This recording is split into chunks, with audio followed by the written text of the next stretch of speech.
ب1999 عامة مرت بوحدات ممهران تمهارون سرحوز جمر يونيفرسيتي أخسوم لعلي 4 شح تمهارو أمرقو ناب سراح أوافيريو قدم كينات 22 شح تمهارو تقبلو يمهر كم زنبرة كابت يونيفرسيتي يسترخب حبريتها ملكت يونيفرسيتي أخسوم بتوكينات بزح عنوات بتحوو إزولو دايركتور أكاديميك بروغراماتن ممهرن ات يونيفرسيتي بيانا قبر ميكيل زلو تساقامات تساويرو كيد ممهار مستمهار يغزل كم زلو قهلي ساميوم أو 2015 عامة مرات تناي سمعنا السلام ناي بروتيريا مستفرمة تمليسنا بصراحة أنا أتو بقى تازيك يخالنا عنو السلازنا ورا سلازي 2015 ملو عامت بصقنا حد غبت زرخوني بيجي توحب مجزان نافتو زنورنا ممهار مستمهار زخيل درجة بمليسنا أو 2015 كرمتي ممهار مستمهار جميرنا شو زمهرنا يوم كرمت مرات زنورو يا مسكرم كمرقنا يا 2016 ملونا ممهار مستمهار أتينا والتي سلازي 2016 نون يا وتم قدي لهم زنورو خلو برو يلا قال له تناقل سلاز ناره بزخالنا بتمد بجت الناس أجنا استوصن تمهارو أميرنا يا استوصن مرقنا يوم تم استوصن خنا 2010 شوعتن نبارة تمهارو خينا متساجرة ما 2010 شوعتن مسكرم شوعته 4000 حدا 100 هون تمهارو صوينا نبارة تمهارو عم ممهار جميرنا نركب مالتي بس نتخيد ممهار مستمهار نورد لونت كافتي زولكو خاب 2015 جميرو استفعل نايس جنا صراحتي حد زمالو حو بتنزرخونا بجتنا تجزئنا تمالئ حزي كملا قدل ياو نممهار بقع زخانة environment فتيرنا لنا متشوي مالي كالن نافتو زنورهم لسه كالنا بجتون بقواو ناتمدبه يكونن زير جن حزن ممهار دخل لنا environment يلا ممهر خلاصاتون ممهر خلاصنتو وايت بورد بلاك بورد برون تصقينو ولا صقاني هون تصقينو بر زلو እና ናይ ውሽጦ ሑዝ ተማልኡ ገርና ያለና ናይ ተማሃሮ ዶርሚተሩን بملو فراشات عني ስለዝነበረ حدش فراش ተገዚኡ ያው ሙሉ ተማሊ ኣሎ ዓራቱን ፍራሽን ተማሊዩ ተማሃሮ መደቀስ ዝኸውን በቂዕ ኣሎ ስለዚ በጠቃላላ ክረአተሎ ሕዝ ዘለናዮ ያው ናይ ላብራቶሪታት ጽገናን በተዝድለ ተንካሎት ዩኒቨርሲቲታት እናኸዱ ጸንሓ ንምርካብ ዝተርፈና ናይ ጽገናን ናይ አውድ መምላእ እንበር ንምምሃር ዝኽልክል ነገር ዘሎ ኣይኮነን ያው ምቹ ኣይኮነን ግን كنمر لنا خل درجة وصحنا لنا في يونيفرسيتي مرمرن صنعتن بمكياد أبستت عايشالو كبابي زلو تسقمات مفتاح حدا لأختو يونيفرسيتيوم يونيفرسيتي أخسمون أب كبابي زلو تسقمات محبرسب بمصنعتن مرمرن بمفلاي استفلاليو حاجزات يقبر لهم قالوا محبرسب كبهال كلو زي يونيفرسيتي كم زفلت زتمهاره حيل السب زلوا أيو يونيفرسيتي خفت له دما حلفنته ممهار طرح يكونن لأخته اللو تلأخته حدا ممهار مستمهاريو تخالي أو كبابي زلوا محور السب بستفلا لي من قدي دقاف مهاب أيو أجمع مفتاح أيو تخالي إدما مرمر تنعات داكايدكا بتخابي زلوا أجمعات على ليخا مرمر كايدكا نايت محور سب أجمع مفتاح أيو لأخته أمه كافتم سلسته لأخته نايت يونيفرسيتي حدا قلقالة محور السب كنقول لنا دما تي يونيفرسيتي تقاقم له زلو بوتا أو كبابيو حبرة السب له تقاقم له مهار طرح زي كونه نتخبابي بيستفلا لي من قدي دقف مهاب ناعق من معباي سلطناتات مهاب ناي من مخار قلقالوت مهاب جنزابي معباي أو زي مساسلو زورياتات تخبابي ناي مدقف فرحتات يسرحيو يونيفرسيتي أخسوم نحبرة سب بستفلاليو من قدتات حاجز كم زقبرون أبت يونيفرسيتي دايركتور قلقالوت محبرة سب دكتور برهت عفرة حبي رميوم بخلتها من قديت محبرة سب حجز دالي حدا ناي دهساس يقبر في محبرة سب آتيو في محبرة سب تاي تساقم اللو انتاي كحجز قبوه ኢሉ ኣብኡ ኣትዩ ዝኾነ ሕቶ ኣዳልዩ ኮስሽኔር ኣዳልዩ ኣብቲ ማሕበረሰብ ኣትዩ ኒድ ኣሰስ ይገብር ድልየት ይድህስስ ዳህሳስ ናይ ድልየት ይገብር ፀገሞም እንታይ እዩ ኢሉ ይፈሊ ፈልዩ ዘን ክሕገዝሎን ዝግበአን ርእስታት ወይ ከዓ ተማቲክ ኤሪያ ዝበሃል ብእንግሊዝኛ ድልየታት ዛዕባታት ኣብቲ ማሕበረሰብ ዘለዉ ይፈልዩ ይመጽእ እሞ ንሳተን በብዓውደን በብዘርፈን ኣብ ጥዕና ክኾን ይኽእል ኣብ ትምህርቲ ክኾን ይኽእል ኣብ ግብርና ክኾን ይኽእል ኣብ ዝተፈላለዩ ዛዕባታት ናይቲ ማሕበረሰብ ፀገማት ርእዩ መጽኡ ተን ቴማቲክ ኤሪያ ተን ዛዕባታት ፈልዩ ኣብኣተን መፀዋዕታ ይገብር ኣብቲ ከባቢ ዝሰልጠኑ ሰባት ንድፈ ሓሳብ ከምጽኡ ኣብቲ ማሕበረሰብ ከይዶም ክሰርሑ ዝኽእሉ መፀዋዕታ ይገብር ንድፈ ሓሳብ ኣዳልዮም የምጽኡ እቲ ንድፈ ሓሳብ ንሱ ኣይና እዩ ዝጠቅም ነቲ ሕብረተሰብ ኣይና እዩ ዝበዝሕ ሕብረተሰብ ተጠቃሚ ዝገብር ኢሉ ርእስታት ፈልዩ እቲ ርእሲ ብሰሞያታት ክግምገም ገይሩ ኣብቲ ማሕበረሰብ ዘለዉ ፀገማት ብተግባር ብጭቡጥ ናብ ምፍታሕ ክእቶ እዩ ብዝተወሰነ መልክዑ እቲ ዩኒቨርሲቲ ባዕሉ ስፖንሰር ተገይረን ናይተን ኣብ ደገ ከይዶም ብኣበል ድየን ብካሊእ ከይዶም ዝሰርሕዎን ንዕንቲ ዩኒቨርሲቲ ደጊፉ እቲ ምሁር ድማ ናይ እንታይ ሓገዝ እዩ ዝገብር ሰለስተ ነገራት እዩ ዝገብር ኣብቲ ማሕበረሰብ ከይዱ ፍልጠት ኣብዚ ዘሎ ሓደ ፍልጠት ኣሎ ክእለት ኣሎ ካብኡ ናይ ኣረኣያ ለውጢ ምምፃእ እዩ ኣብቲ ማሕበረሰብ ኣቲኻ ሰለስተ ነገራት ናይ ክእለት ኣብ ዝኾነ ኤርያ ክእለት ፍልጠት ናይ ረኣያ ለውጢ ከምፅኡ ምግባር እያ እታ ዓባይ ስራሕ ትስራሕ በዚ ቢሮ እዚ ኣብ ንግዲ ክኸውን ይኽእል እዩ ኣብ ጥዕና ክኾን ይኽእል እዩ ኣብ ስራሕ ፈጠራ ክኾን ይኽእል እዩ ኣብ ተፈላለዩ ዛዕባታት ብቻ ዘይኣትዎ ዛዕባ የብሉን ኣብ ከባቢ ዘለዉ ታሪክ ኣብ ምዕቃብ ክኸውን ይኽእል እዩ ተብዚ ከባቢ ዘሎ መንእሰይ ንመንእሰይ ስልጠና ሂብካ ባህሪ ለውጢ ከምፅእ ምግባር ክኾን ይኽእል እና ኣብዞም ዙርያት እዚኣቶም ወፂኡ ድጋፍ ይህብ ስልጠና ይህብ ዓቕሚ ምዕባይ ናይ ግንዛቤ ለውጢ ኣረኣያ ለውጢ ከምፅኡ ኣብ ምግባር ስራሕታት እዩ ዝነጥፍ እቲ ዩኒቨርሲቲ ካብ ዝህቦ ግልጋሎታት ማሕበረሰብ ነፃ ደገፍ ሕጊ ሓደ እዩ ዩኒቨርሲቲ ኣክሱም ኣብ ከተማታት ኣክሱም ዓድዋን ሽረን ማእኸላት ነፃ ደገፍ ሕጊ ብምኽፋት ዓቕምን ዘይብሎም ወገናት ነፃ ደገፍ ሕጊ ይገብር ከም ዘሎ ኣብ ዩኒቨርሲቲ ኣክሱም መምህር ሕግን መተሓባበሪ ማእኸል ነፃ ደገፍ ሕጊ ለኣከ መኮነን ይዛረቡ ሽሙ ማእኸል ነፃ ደገፍ ሕጊ ይዝበሃል ከምቲ ሽሙ ዝሕብሮ ግልጋሎት ነፃ ደገፍ ሕጊ ንናይ ባዕሎም ፍልጠት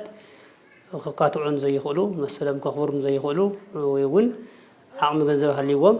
ንጠበቓ ገንዘብ ከፊሎም ናይ ሕጊ ጉዳያቶም ክከታተሉ ክፈጽሙ ዘይኽእሉ ሰባት ደገፍ ሕጊ ምግባር እቲ ዕላምኡ ቀንዱ ኣርባዕተ ክንገብሮም ንኽእል ኣብ ኣርባዕተ ነጥብታት መቒልካ ምርኣይ ይከኣል ሓደ እቲ ምኽሪ ሕጊ ምሃብ ኣብ ጉዳዩ ዝርዝር ሰሚዕኻ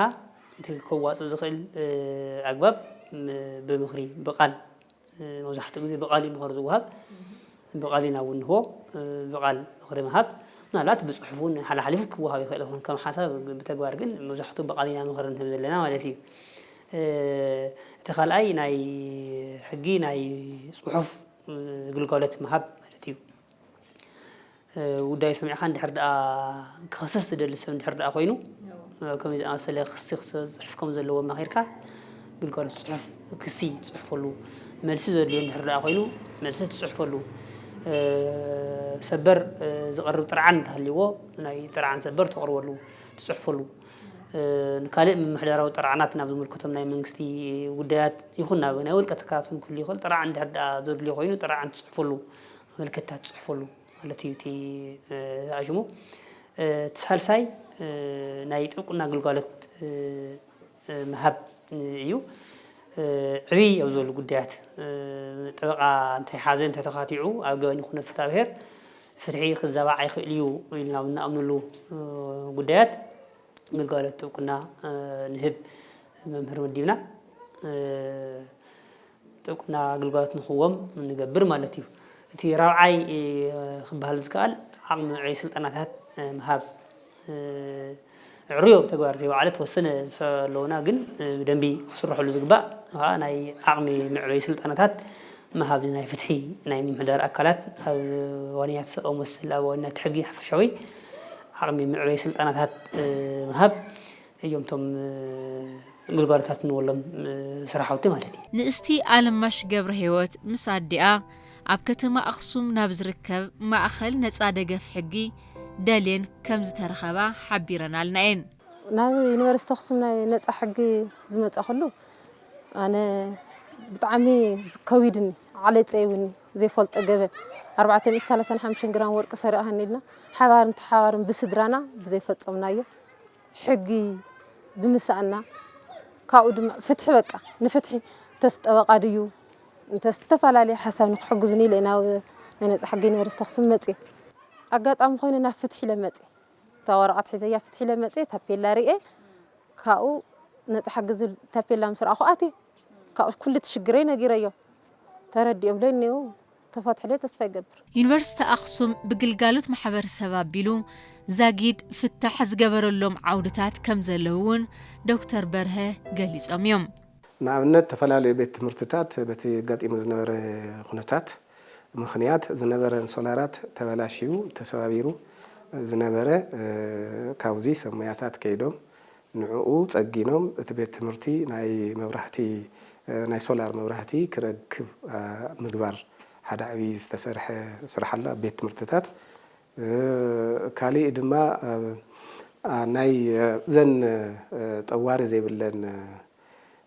دك أنستيو زخونه جبار سناي ناي جنزب دقف غيرو لن جنتن جنزب تزوهبن بحدا ما على خطفن سلازخلا نام نقدي اتين بزلاقي رأسن كيلن من تنك خدا ناي نقدي زملكت ناي انتربرينورشيب سلطنا توهبون እንደገና ናይ ተጋጢም ዝነበረ ብዙሕ በሰላ ኣብ ኣምሮ ናይ በተለይ ደቂ ኣንስትዮ ገዲፉን ስለ ዝኸደ ናዕተን ናይ ስነ ኣምሮ ናይ ስነ ልቦና ስልጠና ተዋሂበን ንግዲ እውን ከመይ ከካይድኦ ቢዝነስ ከመይ ከካይዳ ከም ዘለወን ስልጠና ናይ ዓቕሚ ምዕባይ ስልጠና ዝተዋሃበን ኣብ ስራሕ ኣትየን ውፅኢታዊ ዝኾነ ምንቅስቃስ እንዳገበራ ዘለዋ ኣለዋ እንደገና ኣብ ሆስፒታላት ናይ ሶፍትዌር ጠቅላላ ናይ ሕሙማን ተሓዛ ዘመናዊ ብዝኾነ መንገዲ ናይ ሕሙም ሪከርድ ከመይ ገይሩ ብቀረባ ንኣብነት ሂስትሪ ባክግራውንድ ናይቲ ሕሙም ኣብ ሪከርድ ኣቲኻ ክላስተር ድሊ እንታ ምውዓል ኣብ ሓፂር ግዜ ናይ ተመላለስቲ ሕሙማት ድዮም መዓልታዊ ዝመፁ ድዮም ደቂሱ ዝሕከም ድዩ ናቱ ዳታ ብቐሊሉ ክርከበሉ ዝኽእል ሲስተም ኣብነት ዲቨሎፕ ዝተገበረ ኣሎ እንደገና ንባዕሉ ቅርሲ ኣብ ምዕቃብ ዝፈረሱ ቅርስታት ንኣብነት ኣብ ጴንጠለን ዝበሃል ኣለፍቲ ብዙሕ ፀገም በፂሕዎ ንሱ ንባዕሉ እቲ ዝነበረ ፈሪሱ ሓደጋ እንተይበፅሖ ንዕኡ ዝተወሰነ ናይ ፅገና ስራሕቲ ምሃብ ኣብ ናይ ሕጊ ዙርያ እውን ዓቕሚ ዘይብሉ ማሕበረሰብ ናይ ምምኻር ኣብ ሕጊ ናይ ምምኻር ኣብ ችሎቱ ባዕሉ ጉዳይን ከም ርእሲ ሒዝካ ናይ ምክርኻር ተኸራኺድካ እስካዕ ችሎት ምኻድ ደብዳቤ እስካዕ ምፅሓፍ ዝተኸየደሉ ኩነታት ኣሎ ነፃ ደገፍ ሕጊ ዝደሊ ማሕበረሰብ ኣብታን ማእኸላት ተረኺቡ ክግልገል እውን ፀውዒት ቀሪቡ እዩ ሕዚ እውን ተገልገልቲ ክገልጾ ዝደሊ ኣብ ኣክሱም ከተማን ከባቢኡን ኣብ ዓድዋን ከባቢኡን ኣብ ሽረን ከባቢኡን ኣብ ማእኸል ከተማ ኣብ ኣክሱም ቢሮ ኣለና ኣብ ዓድዋ ቢሮ ኣለና ኣብ ሽረ እውን ተመሳሳሊ ቢሮ ኣለና ካብ ሶኒ ክሳብ ዓርቢ ሓደ መቸስ መቆራጣት ክሊ ይኽእል እዩ እቲ መምህር ስለ ዝኾነ ዘገልግል ግን እናመፃኹም ክትግልገሉ ኣብ ጉዳያት ገበን ይኹን ኣብ ጉዳያት ፍትሐ ብሔር ብምኽሪ بجلجالات صحفت خمون بتوقنا جلجالات نهبينا نعم خم كتقولوا هجلس اللي مالتي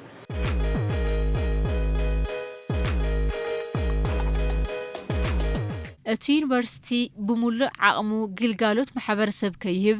ዝተፈላለዩ ፀገማት ከም ዘለዎ እውን ተሓቢሩ እዩ ኣብ ናይ ማሕበረሰብ ግልጋሎት ክሳተፍ ዝደሊ ኣብዚ ዘሎ ምሁር ብጣዕሚ ብዙሕ እዩ ግን ማሕበረሰብ ግልጋሎት ተባሂላ ትምደብ ንእሽተይ ነታ ወፂኦም ንትራንስፖርት ነታ መዓልታዊ ኣበል ትወሃቦም ኣብኡ ሕፅረት ስለ ዘሎ እቲ ዩኒቨርሲቲ ንኩሉ ስፖንሰር ገይሩ ስራሕ ክሰርሕዎ ደገ ወፂኦም ኣይኽእልን ናይ ማሕበረሰብ ግልጋሎት ክወሃብ ተሎ ሰለስተ ነገራት ሕዝቡን ኣብ ግምት እቲኻ እዩ ሓደ እቲ ዝወሃብ ግልጋሎት ኣብቲ ማሕበረሰብ ዓብይ ለውጢ የምፅእ ዶ ኢምፓክት ኣለዎ ዶ ኢምፓክትፉል ድዩ ኣብቲ ማሕበረሰብ ሲ ለውጢ የምፅእ ዶ ኣብቲ ኑርኡ ኣብቲ ስርሑ የቕልል ዶ ፍልጠቱ የማዕብል ዶ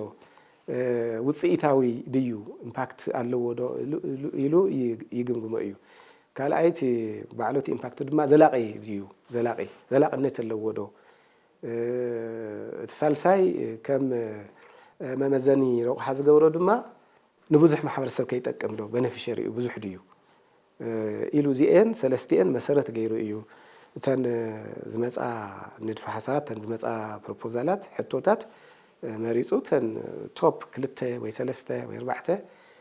መሪፁ ንስተን ናብ ስራሕ ክኸዳ ዝገብር እና ዘጋጥሞ ናይ በጀት ፀገም የጋጥሞ እዩ ተመምር ድማ ደገ ወፂኡ ምስተ ዘለዎ ሓደ ነገራት ኩሉ ባዕሉ ክገብሮ ስለ ዘይኽእል ብዝተወሰነ ድጎማ ተገይሩሉ እዩ ኣብ ደገ ማንዴት ኤሪያ ዝበሃል ናይቲ ዩኒቨርሲቲ ዝሰርሐለን ቦታ ኣብዚ ማእኸላይ ዞባ እንሄ ሰሜን ምዕራብ ናብዚ ናብ ምዕራብ ዘሎ እዩ ናቱ ማንዴት ኤሪያ ካብዚ ርሕቕ ኢሉ ከይዱ ክሰርሖም ዝደልዩ ብዙሓት ፀገማት ኣለዉ ኣብ ገጠራት እውን ብዙሓት ፀገማት ኣለዉ ሕዚ ንዓኣቶም ንትራንስፖርት ድዩ ነታ መዓልታዊ ኣበል ድያ ሕፅረት የጋጠም እዩ እምበር ክስርሑ ዝደልዩ ስራሕትታት ብዙሓት እዮም ብዙሓት ሕቶታት እውን መምህር ሒዙ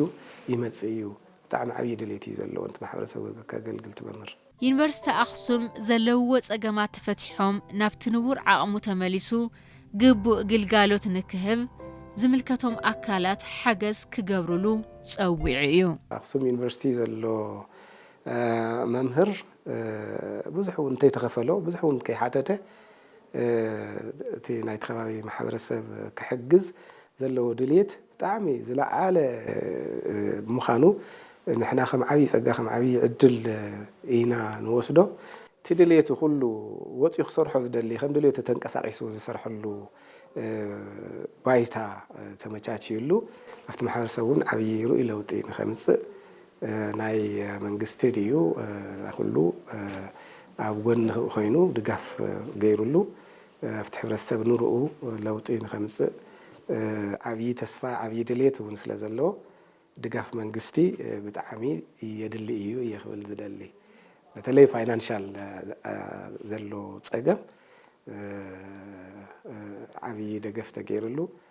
ክትትል እውን ተገይሩሉ እቲ እንታይ እዩ